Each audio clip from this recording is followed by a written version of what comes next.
Hello everybody. Welcome to the EENA virtual event, Next Generation 112 from Theory to Reality. Thank you very much to all of you to participate on this webinar, the speakers and the participants. We are now more than 120 people connected to this webinar, and it's increasing. So there's a lot of interest on Next Generation 112, and we are really happy about this. So my name is Cristina Lumbreras. I'm the technical director of EENA. I will also take the opportunity to introduce you my two colleagues, Freddie McBride, who is the Digital Communications Policy and Regulation Director at EENA, and also Benoit Vivier, who is our Public Affairs Manager. They will chair the sessions tomorrow and also on Thursday. So this is the overview of the whole program that we have. We have prepared 3 days or 3 afternoons full of very interesting presentations. Well, at least we hope that they will be interesting for everybody. And we have organized the program in 3 afternoons for the people in that we are in Europe. Mornings for others. That's on the first day we will really explain it's called All You Need to Know About Next Generation 112.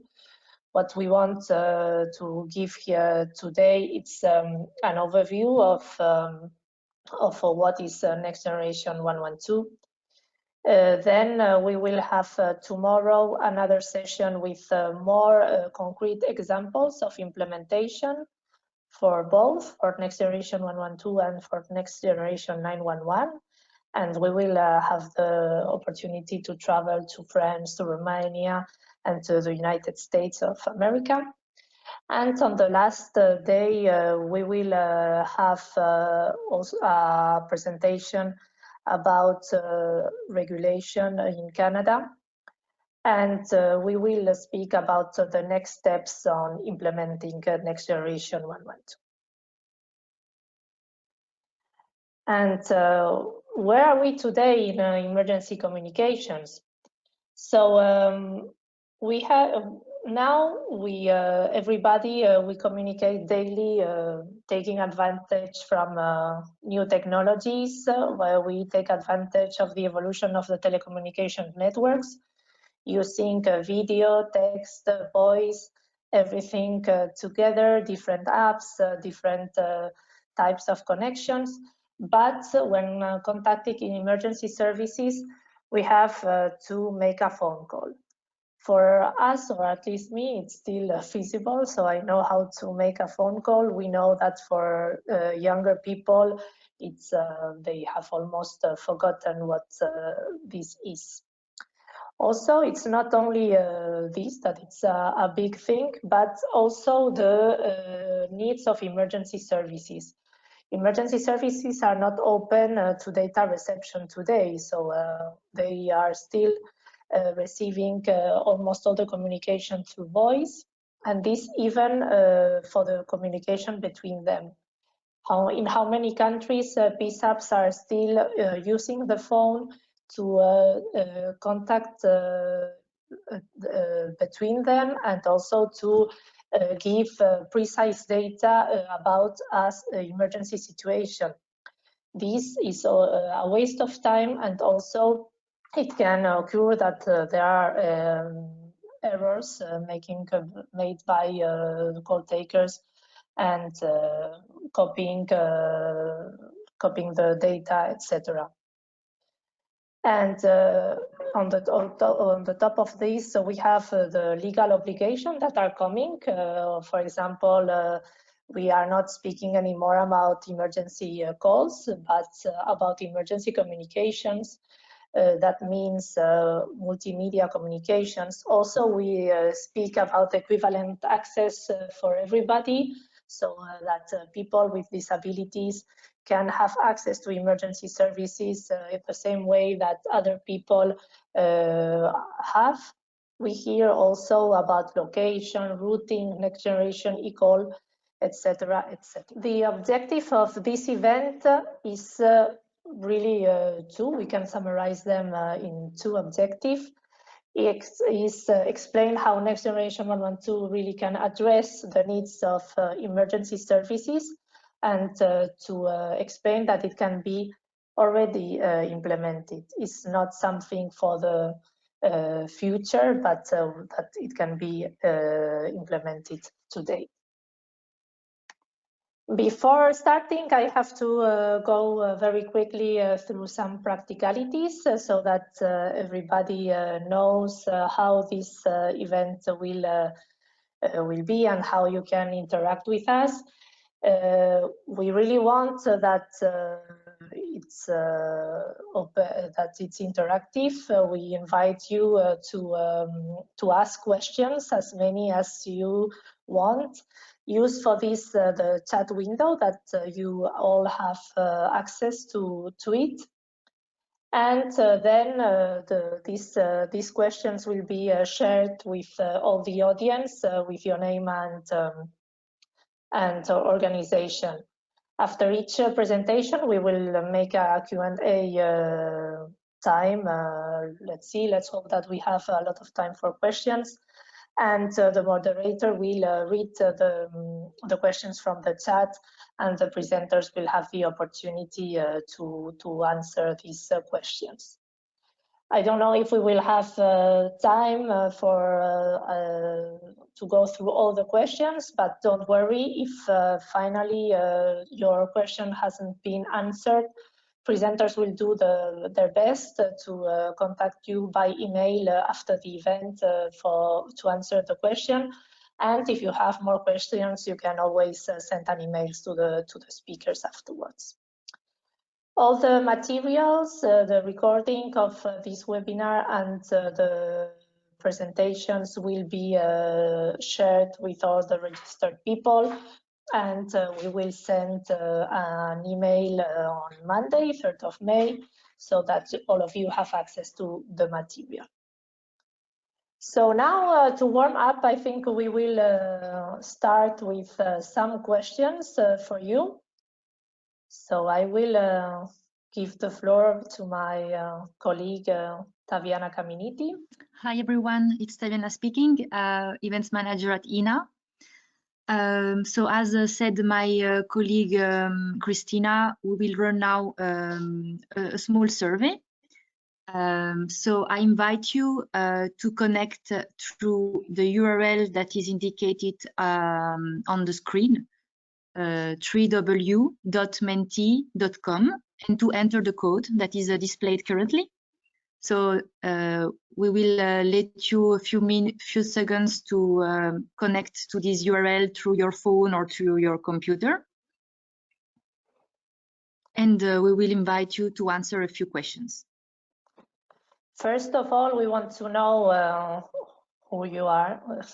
No, only to know what sector do you represent. You have several options. PSAP, public authorities, national ministries or regulators, telecom operators or representatives, vendors, or if you don't feel that you are none of these, you can just choose others. Okay, still people answering. We see that we have many PSAPs and public authorities. Also some vendors. National ministries and regulators. Others. And so the last group is telecom operators and representatives. Okay, you are all welcome, of course. And thank you again for being here. I think we can jump to the second one, Tavi. It will start to be difficult. Do you understand the concept of next generation 112? Yes, but basic. Yes, advanced. No, but very interested to learn more. There's no possibility to say no, I don't want to know what this is.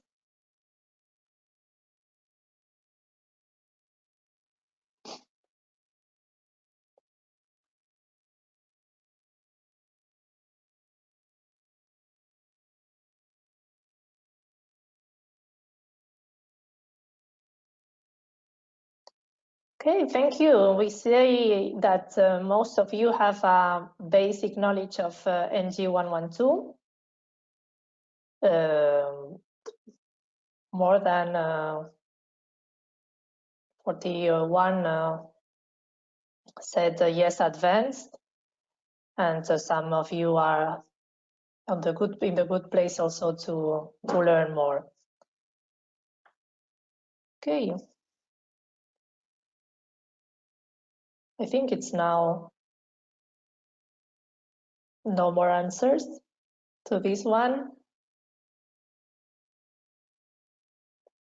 Okay, let's go to the next one.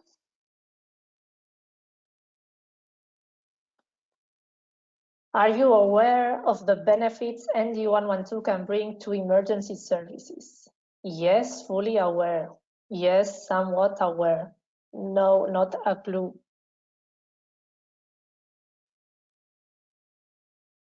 Don't, if you don't know, you are in the best place to know more, so don't hesitate to say it. We see that there are people that are fully aware, that's super.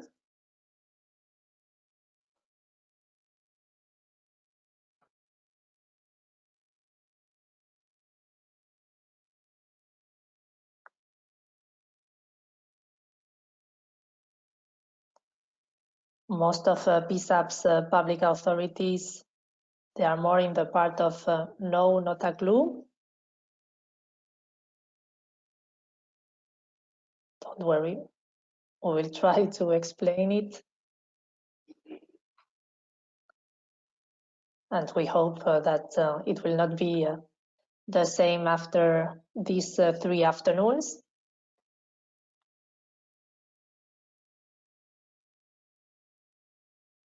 Okay, thank you for this. We can jump to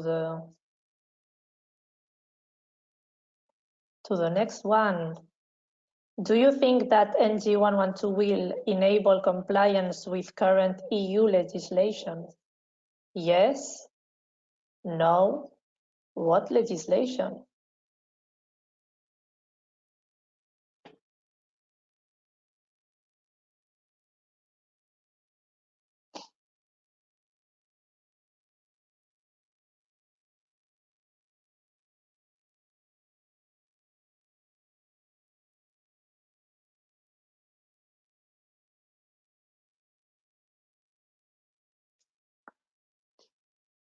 I think most of you are saying yes.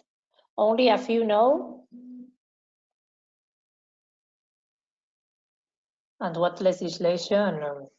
Well, it's some people are still saying what legislation? What? There are many.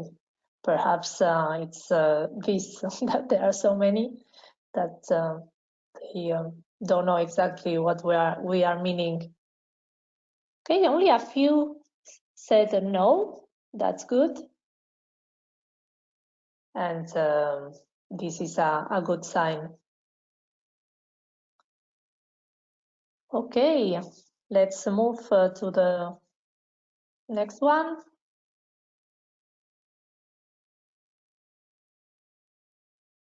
Have you started planning for next generation 112 implementation in your country? Yes, the first ones.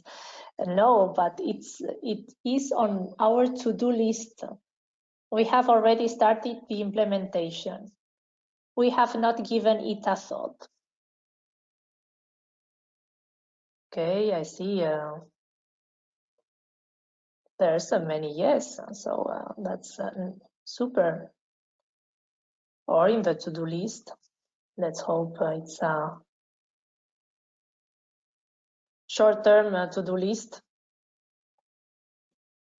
We have started the implementation, and some still have not even started to give it a thought, but perhaps after this event they will start.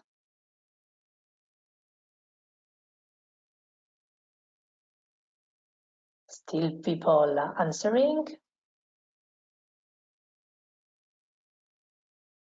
Okay, thank you. We can jump to the next one.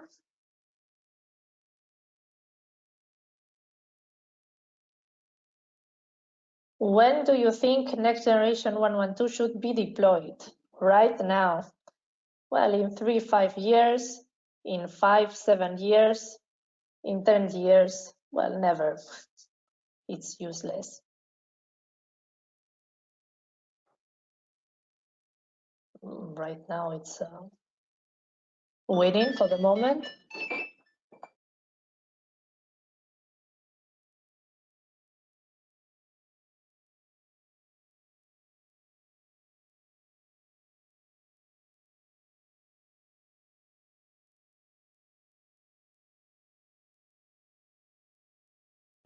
Most of you, well, it's between right now and in 3-5 years. Oh, 0, never. This is super.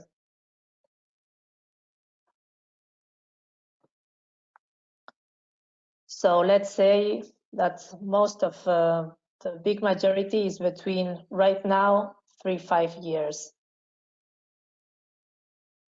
So let's see, 2026, something like this.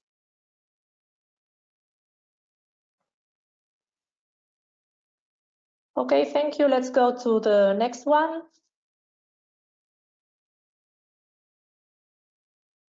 Do PSAPs in your country currently use zip trunks?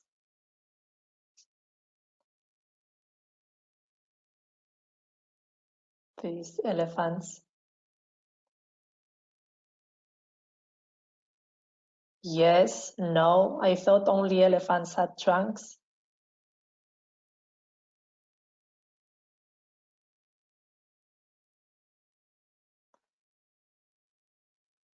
Many of you have said yes.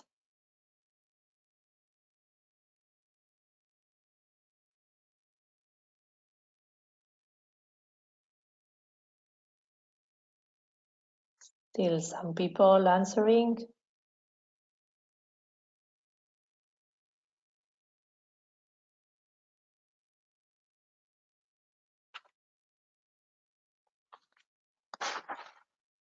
Okay.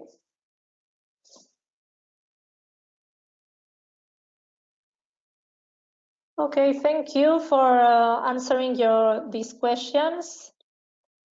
It gives us an overview of where we are.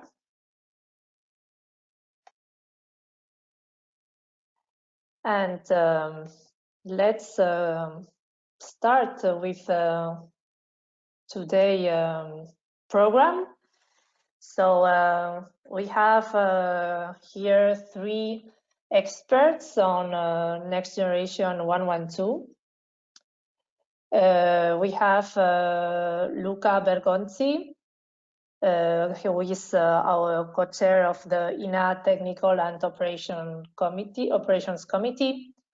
We have also Wolfgang Kamplichler, who is also a co-chair of our Tech and Ops Committee, and Michael Prössler, who is a next generation 112 expert, and he will also present today.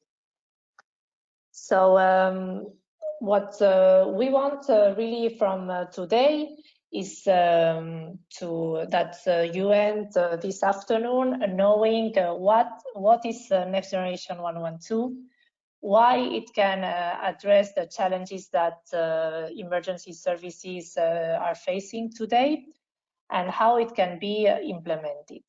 So I will not speak anymore. I will give the floor to Luca, and so we will start now the presentations. Don't forget to put your questions on the chat. The floor is yours, Luca. Thank you, Christina. All right, you should be able to see my presentation now. Christina, can you confirm? I confirm it. Good. So let's start with an introduction to NG112. Maybe some of you have already heard about these things, but for some, it may be all new topics. Let's see what we are talking about. The perception of NG112, first of all. We probably all are aware that NG112 is going to provide new capabilities to our PSAPs, including the possibility of making video calls to chat, of course, making voice calls, and provide a more accurate geolocation with IoT, Internet of Things connections to PSAPs, and so on and so on. What sometimes people tend to underestimate is that NG112 is just more than that. It's not only this. If you think about it, all these functionalities are already there somewhere on the market. When we talk about NG112, we consider also new capabilities of intelligent routing for these new contents and the intelligent delivery to the most appropriate destinations according to parameters which have never been used before. Today, we are used to route calls based on our approximate geolocation, right? Well, NG112 provides us much better capabilities for routing calls and determining new criteria of managing calls. In fact, NG112, as we see it, is not a technology by itself. It's more a technology enabler. It's something that will allow PSAPs to make a step ahead using the same media used by every citizen in every situation, except for emergency services. So that's an issue that NG112 wants to solve. We want to make sure that also PSAPs can access to the technologies that are available to everybody else. Take a look at this statement. This statement is coming from a website of a European telecommunication operator. I'm talking about Swisscom, and I took it before the end of 2020. On the bottom of the slide, you see the URL where I took it. If you go to the same URL now, you will see a different message. In principle, Swisscom is telling us that by the end of 2020, they would have switched off 2G mobile technology, going straight 5G. This is a small hint, but it's very important. Technology is moving forward. The old-fashioned networks that we have been using for more than 25 years are going to be switched off and changed. And the technology, the communications, the media that are currently carried on these networks will also transform. And this transformation is what, let's say, started the movement around the idea of NG112. We are moving towards new ways of carrying data. Data will be more rich than they have been before. And therefore, also 112, also emergency services need to adapt. The time is not in 10 years, and it's much sooner than we think. Consider, Swisscom already did the change. Like I said, try going to that website now and see what's the message that they propose. So like I said, now it's the time. The PSAPs should not be taken unexpected when the countries and the telecommunication operators will change their technology and will provide new services. For us, normal citizens, probably the change will not be so critical. Telecommunication operators will, for sure, try to leverage on their activities and their economy to minimize the impact. However, the same may not apply to PSAPs, but more than that, it's the time PSAPs take advantage of functionalities that were not available before. What we propose, what we suggest is that you contact your regulator, authorities, and operators right now. Be aware of the plans of technology switching in your own countries to understand what's going on, where they are going, and how long will it take. Get informed on technological capabilities. Make proposals about your needs, but also listen to experts. Listen to experts. Today, for example, these 3 days could bring you some answers to your questions, may provide you more solutions, or maybe also some more suggestions that you ever thought before when talking about NG112. So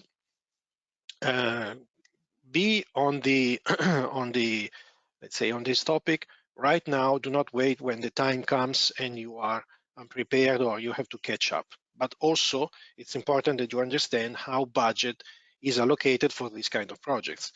I have the feeling that PSAPs will not be left alone in this phase, because the projects are going to be quite big in terms of impact. Therefore, it's important to coordinate with other national and international stakeholders when deciding that it's the time to change for a next generation 112 platform.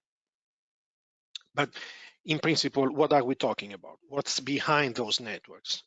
We made a couple of very brief animations to describe what do we have now and where we are going to. Specifically, let's say, targeting the concept of call routing. So today we have citizens making calls using either fixed or mobile phones, ISDN, PSTN, and GSM technologies.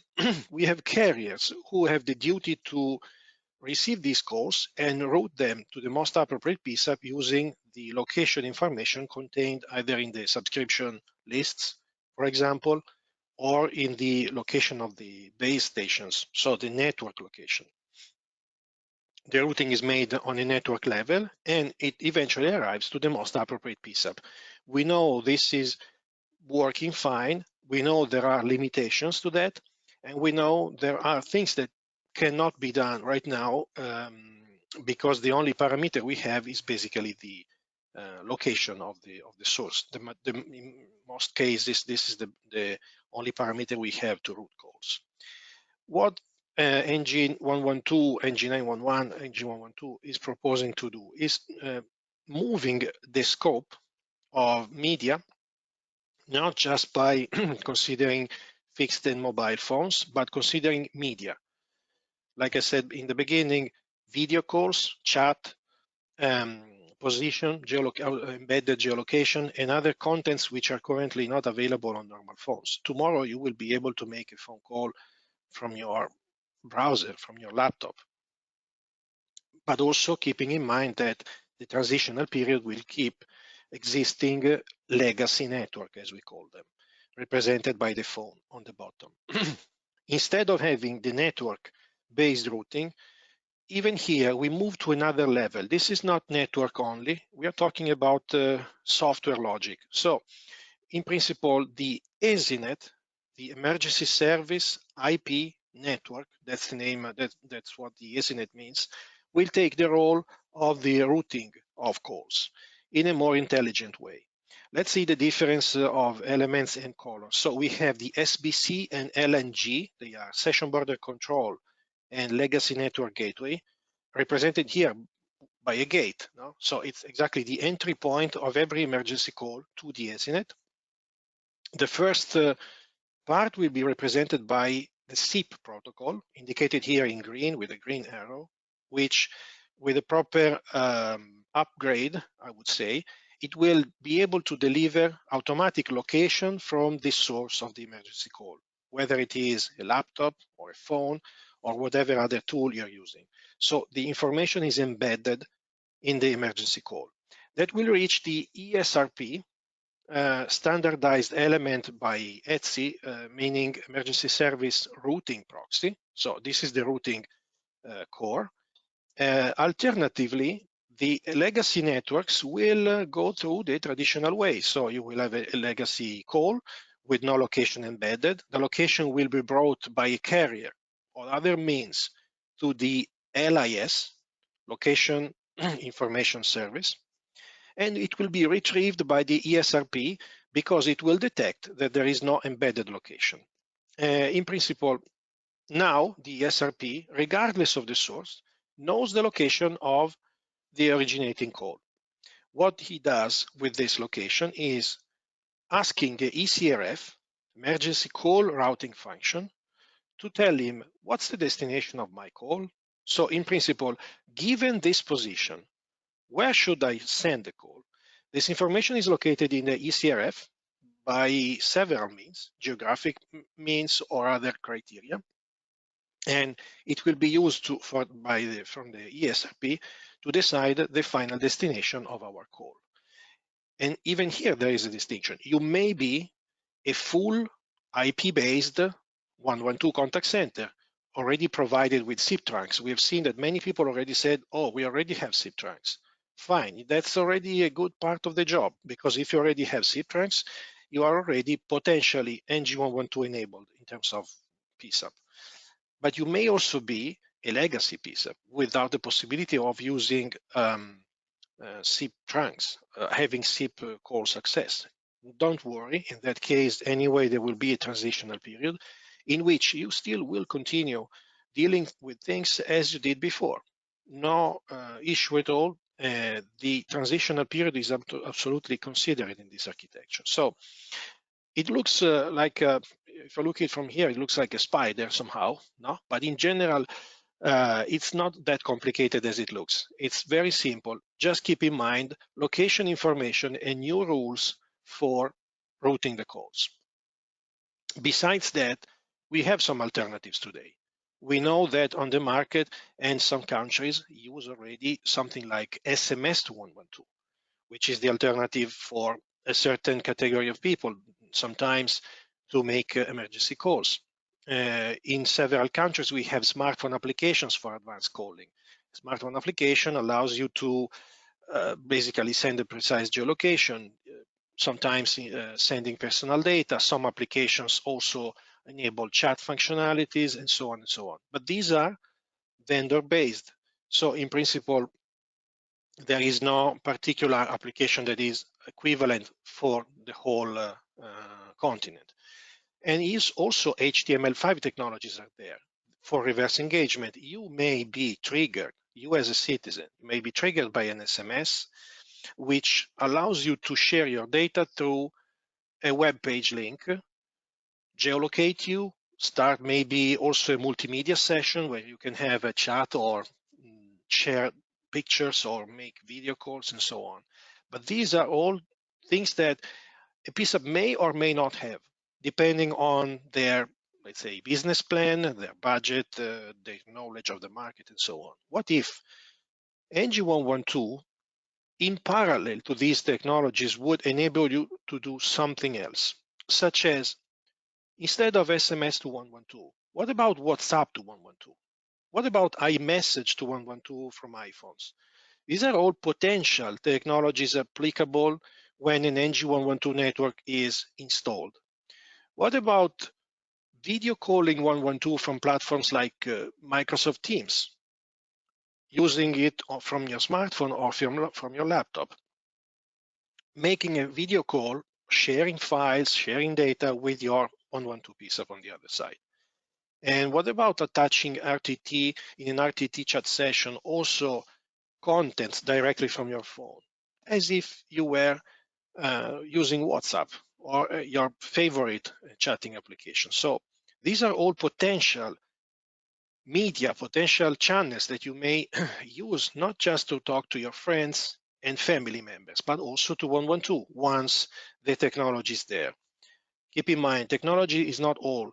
Legislation is also important for these kind of things, because here it's when the technology comes, with a sort of obligation to follow, right? It's possible to WhatsApp to somebody else in different ways, it's not currently possible to WhatsApp to 112. Let's ask ourselves if this is only a technological problem or not. So it's also important to remember technology goes hand in hand with legislation. But these are all potential feasible scenarios with NG112. And let's make some now practical examples, because we have been talking about technology. Some people may be more familiar with real life examples. First of all, real-time definition of areas. The picture you see here is taken from a small town here in Italy that was the first hotbed of the COVID virus. Our, let's say, patient zero comes from this area. It's not a circle, it's not a box, it's a shape of a small town. Now, what if you could, in fact, define the borders of this town and say that all the calls coming from this town exactly from its borders, not an approximate area, exactly from these borders, could be routed to an appropriate COVID-dedicated 112 PSAP or another sort of war room to manage things happening inside here. And once the problem disappears, you could automatically erase the logic of routing the calls from inside here, transforming it to what it was before. So this is a possibility. Tomorrow with NG112, you will be able to define areas of any shape, of any kind, of any precision, and decide that the calls coming from that area will be treated differently, different priority, different time of responding, different location to be responded, and so on, because of the really appropriate and precise location of NG112 calls. What about detailed indoor location? Today we have some issues, especially in big companies or big structures. I will make an example that involves us in terms of company. So our offices are divided in Italy in multiple sites. For example, the main office is in Milan, and our other office is in Rome. Now, if today somebody calls 112 from Milan, that of course goes to the 112 PSAP in Milan. But if somebody calls from Rome, since they are connected, we use Microsoft Teams, no? Like many companies. So if those people try to call 112 from their PC, from their phones, the exit point to the public network will be still in Milan, because they are considered as a virtual geolocated office in another city. That will go to the PSAP in Milan. We don't want that, because the PSAP Milan will not be able to manage the incident in Rome. Therefore, in NG112, the difference will be that with the most appropriate location provided by these components, the location will pass through, it will arrive in Milan to our exit point, which doesn't change. However, the ESINet will be able to understand that the call is not really originated from Milan. There is another origin. Therefore, the call will be routed to the most appropriate PSAP, which is the one in Rome. These examples are absolutely possible with the existing, let's say, enterprise technology for enterprises, but also associated them with the ESINet will provide much more appropriate responses. And what about TPS eCall? We have a dedicated discussion about eCall, but we all know that third-party service eCall, also defined as private eCalls, are currently a very important asset throughout Europe. We also know that there are still problems in routing these calls. What if NG112 could allow them to be connected with every single PSAP in Europe with no problem whatsoever, even sharing the data coming from the car itself and the databases? That's exactly what will happen. Today, when we have a TPS call, we have data, MSD data coming from the car to the TPS contact center. The geolocation cannot be used, the geolocation of the car, because the call gets out from another contact center. And where it goes? it goes to the place that they have a convention with, that they made an agreement with. They cannot automatically route based on location a call that is coming from the car of their subscriber or their customers. And what about the data? If you're a PSAP, you know that you probably have been struggling in understanding how many TPS are there, making agreements to receive the data, every time a different format. It's not the easiest way to deal with. Let's see what happens with TP with the EZNet and with NG112. So you still have the same, approximately same data, the MSD, the geolocation of the car. The TPS could also add its own personal information regarding location and whatsoever. But in this stage, they will use a SIP call with location embedded. What location? They can use the location of the car instead of their own location. The EZNet will understand the location of the car in terms of what I have to route, and therefore use this information to go to the appropriate PSAP, wherever it is, including transporting the MSD package inside the call component itself. So solve the problem of geolocation of the car and solve the problem of the metadata MSD transportation to the PSAP. These are a few examples that simply describe the potential that NG112 can bring to PSAPs and how it can solve some very simple but still difficult problems that we currently have. There are much more examples to make, but we had, I just wanted to choose some of the most significant. What's the situation of NG112 today in Europe as far as we know? There is a little calendar that shows the situation. So we started, let's say, in 2013 when EENA published a long-term definition document based on the EENA i3 architecture. That's where the idea comes from. A small pause of 3 years to come back to the topic with the first European plug test event. 15 industry participants, vendors, other observers, and everything organized together jointly by EENA and ETSI. That's where the big interest in NG112 topic all began. Next year, we had a second plug test event, this time also with the PMEA NG112 interoperability focus. And subsequently, Romania issued a tender. This was the first case in Europe where a European country decided to issue a tender for the, let's say, renovation of the national 112 platform, including EZNet requirements, as we have seen in the EENA long-term definition document. So let me keep a ghost arrow here to remember, the first time. We had in 2019 a third plug test event, similar to the others, where the French Minister of Interior and exponents of the French government participated. And in October 2019, the same French government, so the Digital Agency for Security, published an RFI to prepare a nationwide EZNet as a consequence, let's say, of the information gathered through the plug test event. Very important date, December 2019. That's when the ETSI organization that was organizing the plug tests together with EENA decided to publish the standardization document TS 103.479 that describes the EZNet component. So until 2019, we had the long-term definition from EENA.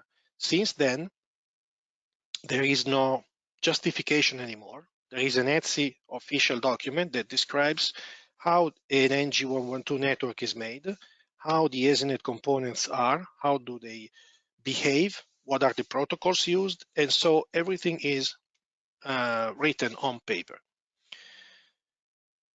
April 2020, EENA decides, during the last conference that we participated, basically, to realize pilot projects around Europe to generate EZNet deployments outside a sandbox, outside the plug test. So 3 states, 3 countries, 3 groups responded to the call, and we created these pilot projects with a real EZNet deployment, even adding cross-border scenarios where multiple ESNets were talking to each other. You will hear about them later on during this day.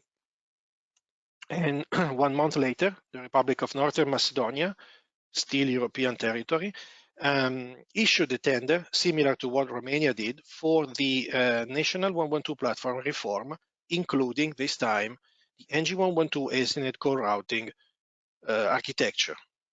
Very similar to what happened to Romania. Both projects are currently under deployment, so the results will come soon. Let me make another ghost arrow here. February 2021, almost there, we had the fourth plug test event, probably the biggest of them all, and one of the most important because there was focus on intercontinental integration. So we actually made a call generated in the EU going to an American PSAP and vice versa, a call generated in the US coming to an EU ESNet. We had two intercontinental ESNets talking to each other, which is a great achievement because we are saying that in principle, technology used in two continents are almost the same, are very compatible with each other. We are not going all alone or one by one for themselves as it could have been in the past. Finally, very last news a few days ago, actually, April 2021, France, after the RFI, issues a new tender for the implementation of a national voice over IP-based platform for emergency calls. So these are all the official news related to this topic when we talk about NG112, ESNet, and the standards. We are very much looking forward to hear other news coming from the same scenario, from the same environment. With that, I have concluded my presentation and I'm open to questions.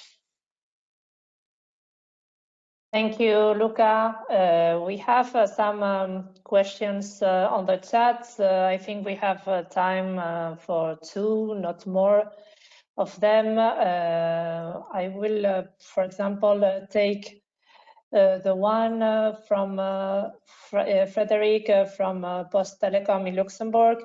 Does operators need to implement specific resources, software or hardware for PSAPs to be able to use next generation 112?